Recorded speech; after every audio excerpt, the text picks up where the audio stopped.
Donc ce matin, sous l'autorité du préfet de Guadeloupe, la direction de la mer a coordonné une opération de contrôle des pêches au large des communes de Trois-Rivières, Capesterre et Goyave.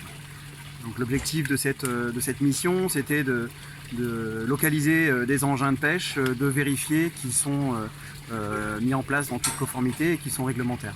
Alors quel est le bilan de cette opération? Donc, le bilan de cette opération ce matin, c'est 13 casiers qui ont été relevés. Sur les 13 casiers, on a 12 casiers qui n'ont pas un maillage réglementaire, donc des engins qui sont illégaux. Aucun n'est balisé, donc aucun ne fait l'objet d'un marquage prévu par la réglementation, et la moitié de ces casiers étaient en zone d'interdiction totale pour la chlordécone.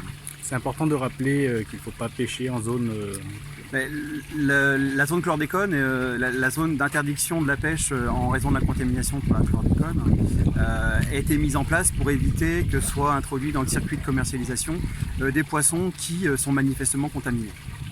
C'est quand même une baisse par rapport aux années précédentes. Donc on constate en tout cas l'effort de contrôle qui a été déployé depuis le début de l'année, depuis le début de cette année, a permis d'enlever du milieu 90 à 100 engins de pêche qui n'avaient rien à y faire.